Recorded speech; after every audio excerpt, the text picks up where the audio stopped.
ఎఫెసీ రాసినటువంటి పత్రికలో నుండి 4వ అధ్యాయము 25వ వచనాన్ని చదవండి. 25వ వచనం. ఒకరి కొరకు ఒకరము అవయవములై ఉన్నాము కనుక మీరు అబద్ధమాడట మాని ప్రతి వాడును పొరుగు వాడితో సత్యమే మాట్లాడవలను. పొరుగు వాడితో ఏం మాట్లాడాలండి? సత్యం మాట్లాడాలి. అబద్ధం మాట్లాడితే దేవునికి ఇష్టమా? ఒక్కొక్కళ్ళు అబద్ధాన్ని శాస్త్రాలు చెప్పినట్టు చెబుతారు, శాఖ భారతాలు చెప్పినట్టు చెబుతారు. ఆ అబద్ధం నిజం కానే కాదండి.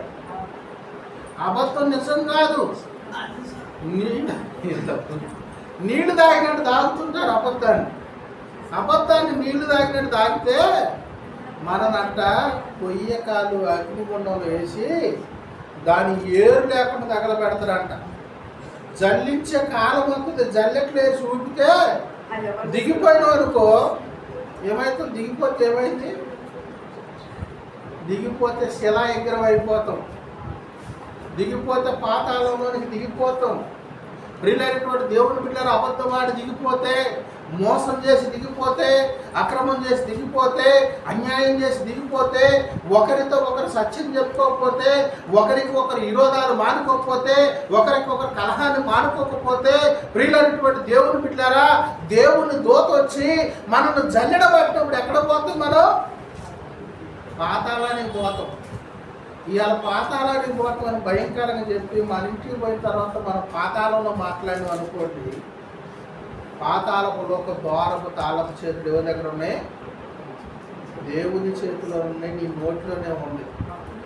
అందరు అంటారు కదా, ఎక్కడో దేవుని కాడ ఉందయ్యా, పరలోకపు తాళచే దేవుని కాడే ఉంది, పాతాళపు తాళచే దేవుని కాడే ఉంది, పరలోకం నుండి దేవుడే విడిపించగలడు, పరలోకం నుండి దేవుడే మోసుకొని పోగలడు అనేసి నన్ను మాట్లాడతారు. కానీ దేవుడు పరలోకంలోనికి మోసుకొని పోడు. ఈ లోకంలో నీ నాలుగు మాట్లాడింది, నీ నోరు మాట్లాడింది, నీ మనసు మాట్లాడింది, నీ శరీర పవిత్రతను బట్టి ఎక్కడ పోతాం? మనం పాతాళం వరకు పోకుండా కాపాడుకోవాలి. మన నోరు చెడిపోయింది అనుకోండి, మన ప్రవర్తన చెడ్డగా ఉందనుకోండి, మన నడకలు చెడ్డగా ఉన్నాయి అనుకోండి, మన ఉద్దేశాలు చెడ్డగా ఉన్నాయి అనుకోండి, ఏ ద్వారం తెరవబడింది? అంతగా చెప్పాలి. ఏ ద్వారం రా? పాతాళ ద్వారము తెరవబడింది.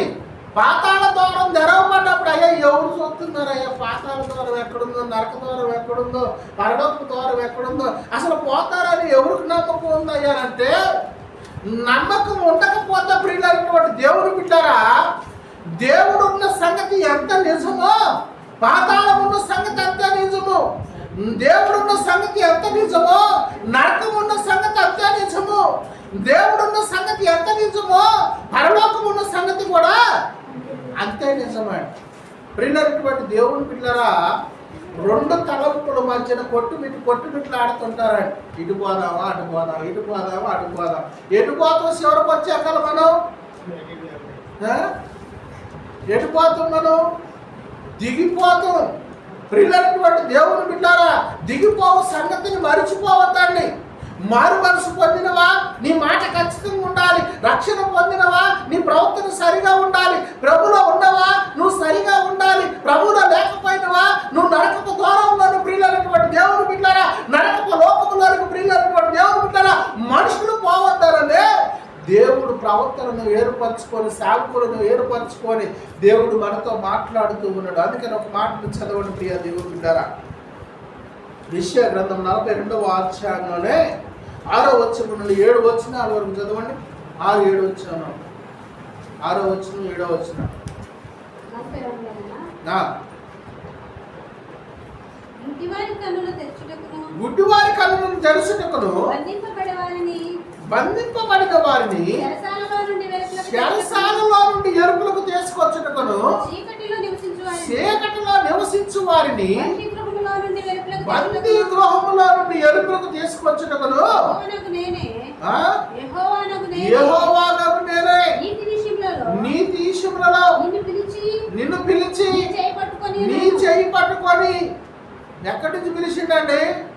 బందీ గృహంలో ఉన్న నిన్ను, పాతాళంలో ఉన్న నిన్ను, పాపంలో ఉన్న నిన్ను, మోసంలో ఉన్న నిన్ను, అక్రమంలో ఉన్న నిన్ను, అన్యాయంలో ఉన్న నిన్ను, అబద్ధాల్లో ఉన్న నిన్ను, మోసంలో ఉన్న నిన్ను, అన్యాయ క్రియలలో ఉన్న నిన్ను, ప్రియులైనటువంటి దేవుని బిడ్డలారా, మేలు చేసిన వాడిని మరిచిపోయి అన్యాయం చేసినోడు వాడు నాకు మేలు చేసిందంటే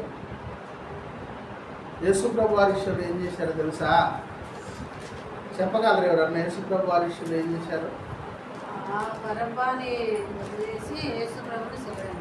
బరబ్బానయ్యా, అబ్బా బరబ్బా అంత నీతిమంతుడు వీడయ్యా, బరబ్బాని వదిలేయండి, యేసుప్రభు వారిని సిలువ వేయండి.